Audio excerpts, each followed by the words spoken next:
decided to tie on a different fly for bass fishing. You can see right here I've got quite a few selections. Let me get out here in front of them. What I've got is a little clouser right here, and this is just a little gurgler.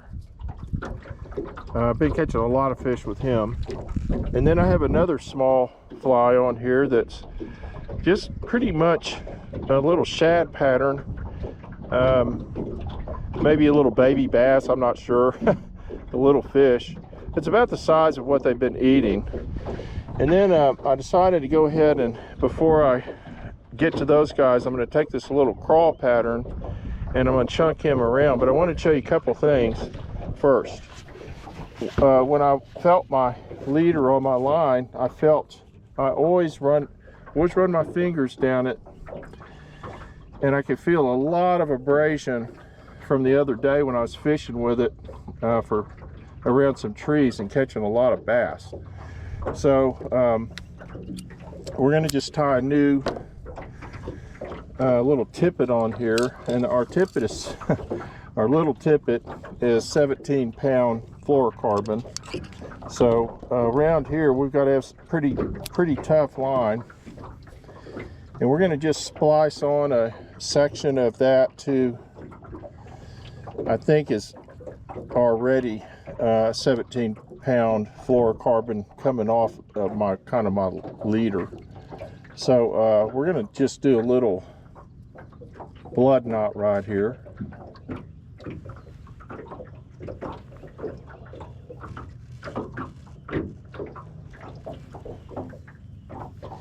And it's hard to get these old fingers. As you get my age, your dexterity kind of goes away. Your eyesight goes away. And it makes it challenging to do these small things. So if I look a little clumsy, it's because I am. But hey, got it first try. Okay, so here we go. All right, good knot. Test it really good. Now we're gonna trim the little tag ends off of it.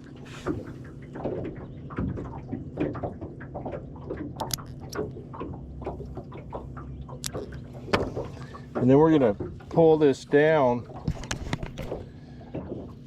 to get the right length. We don't want it any longer than our entire rod. Some people like it just 4 or 5 feet. That's fine.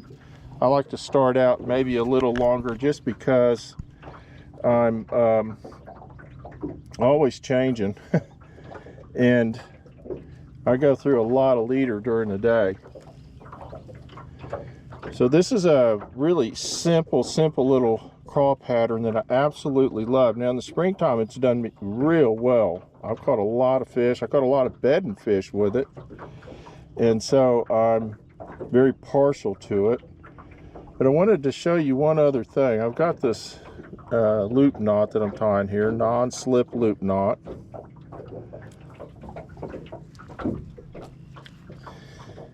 But I keep in my boat some Sharpies. And the reason I do that is because sometimes I want to sharpen up these colors or maybe add some color. Sometimes the material I use to tie these with, it all looks the same, and I like to have a little contrast on there for the fish to catch it. So right here on this, I already colored this orange part once, but it's already really faded. So, but I also want to add a little black. This is just zonker that I use for these claws. So I add a little black. So I've got a nice contrast. I'm going to do it on this one. Now I'm just doing it on one side. I don't really care if it's on both sides. It's not that important. Oh, I've already got it on the other side. So now, because I want to sharpen those claws up, and I like that orange color on crawfish for bass, so we're just going to go ahead and just add a little more orange to my finger and the and the fly. Me and my finger, because we don't care. Gonna add a little orange there, and we're gonna add a little orange here. Now I'm gonna do a video showing you how to tie these. They're very simple. Everything I do is in-house, including the eyes and everything. I don't buy any of that stuff. You don't need to. And that's kind of what we're going to end up with. And he can be real effective if that's what they're looking for. And I've also got this little weed guard on him. Now I got that from the off the internet, and basically what I do is I tie that on and I just test it with my finger, and if my finger goes over it, it doesn't get hooked, that's good enough for me, and the fish will still get down to that hook. But when you pull these, if you'll pull them sort of slow through the brush, they generally will stay free. You won't get hung up too much. All right, let's go fishing.